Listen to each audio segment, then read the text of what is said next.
Project Search.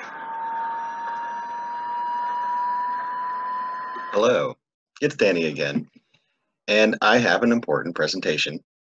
Now, this one is about empathy.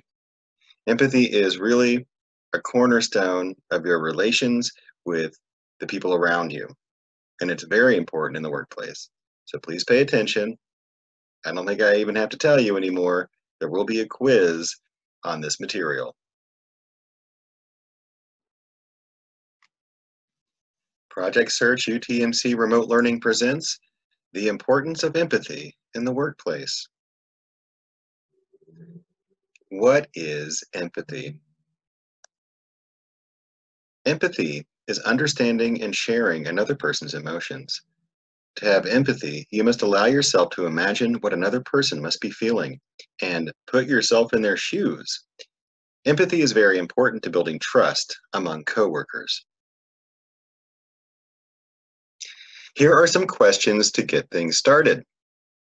Just how important is empathy?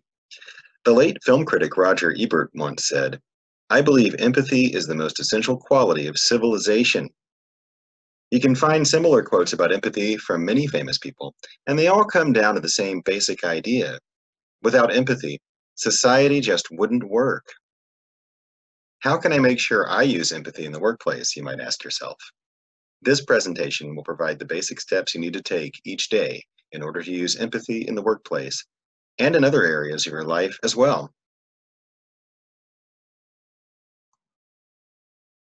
Step 1. Try to see things from the other person's point of view. So you see in the picture what's happening. From one angle, a person sees a 6, and from another person sees a 9. Do you ever think to yourself, why can't people see things my way? Remember, the same situation can appear differently from another person's point of view. Just like in our picture here, someone else may have a different opinion from yours. And if you're thinking, how can that be? Remember this picture. That 9 might look like a 6 to somebody standing on the other side of the room. Step 2. Acknowledge that the other person's opinion is as valid as your own. We are often so convinced we are right, it's hard for us to do this. However, even world leaders from very different societies sometimes acknowledge each other as equals, so we should be able to do the same thing in our own lives. The picture there is two political leaders from the 1980s. You have Ronald Reagan from the United States, he was the president, and we have Mikhail Gorbachev, who was the leader of Russia, or what in those days was called the Soviet Union.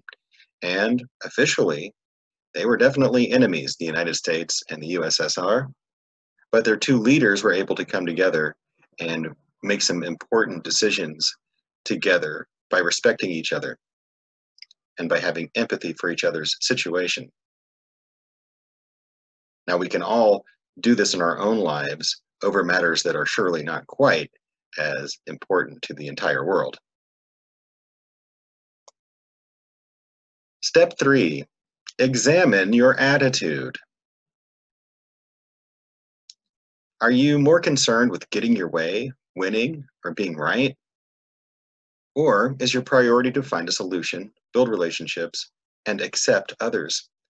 The willingness to work with others and listen to their ideas is a necessary ingredient of empathy. So we see the person in the picture who clearly is not interested in hearing from anyone else. Perhaps this person has decided that they are correct and everyone else can just clam up. They don't want to hear it. Well, that's really not a very good way to conduct yourself in a workplace. You really need to use your empathy to be able to look at other people's points of view and be open to their ideas because, hey, they've probably got some good ideas that will help you. Step 4, listen.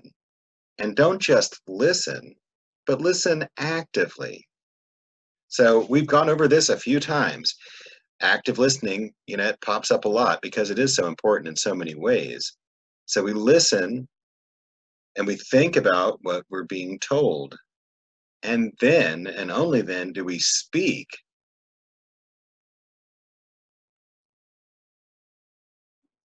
You can practice the steps of empathy every day You can practice with your family members, your friends, and your fellow interns. I want to end with a quote from Jane Goodall, a famous scientist who studied apes. And her quote is, "Empathy is really important. Only when our clever brain and our human heart work together in harmony can we achieve our full potential." I think this is a really important quote because really what it's saying is that you can have a lot of knowledge about what you're doing, but when you're working with other people, you have to have that she refers to as the heart or the ability to see the value in other people in order to really get things done and to accomplish things. Now, as I've already said, you can practice your empathy skills, and it really is a set of skills. And you can do that every day. The better you get with empathy, the better you're going to be at communicating, and the more success you're going to find at work. You're going to have better relationships with the people you work with. You're going to be respected more. It's just really the best way to go.